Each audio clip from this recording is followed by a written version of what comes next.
On a cold February night in 1855, something walked across the snows of Devon, England. Its footprints stretched for miles, crossing rivers, rooftops, and walls. Hoof-like marks that no man or beast could explain. They called them the Devil's Footprints. Welcome to the Lantern's Tale.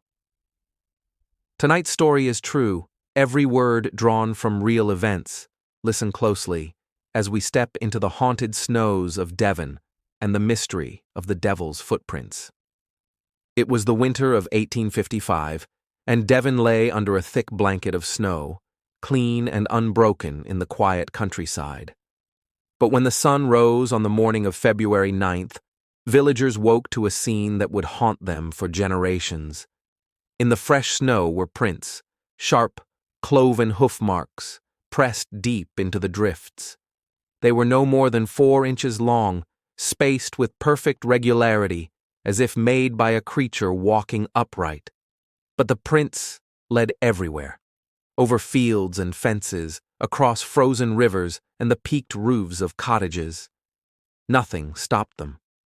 The footprints stretched for over 100 miles, winding through villages and vanishing into the woods.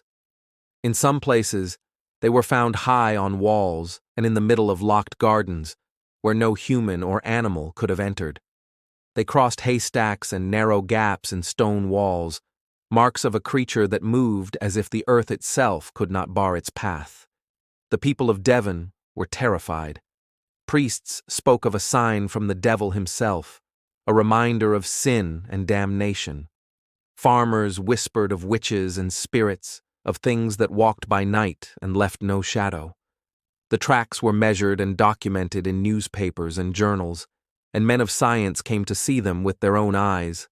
Some said they belonged to a badger or a large rat, slipping through the snow in search of food. Others believed they were the prints of a kangaroo escaped from a traveling menagerie.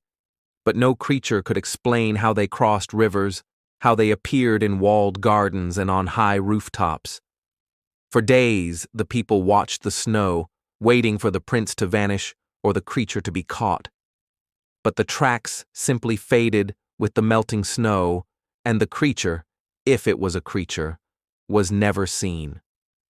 The mystery has never been solved. In the centuries since, the Devil's Footprints have become a legend, passed down in the old tales of Devon, a story told by the fire on stormy nights. Some say the prints were left by Old Scratch himself, stalking the fields in search of lost souls.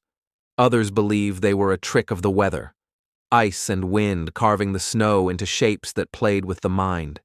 But those who saw the prints that winter swore they were real, too precise, too deliberate to be chance.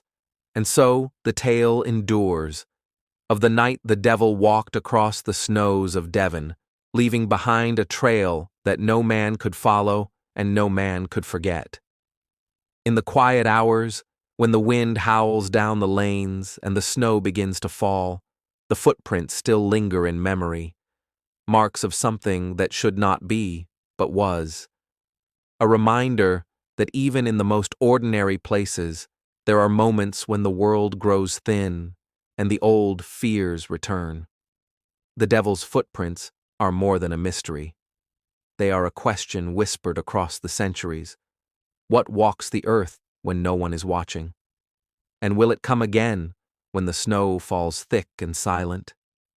Thank you for listening to The Lantern's Tale.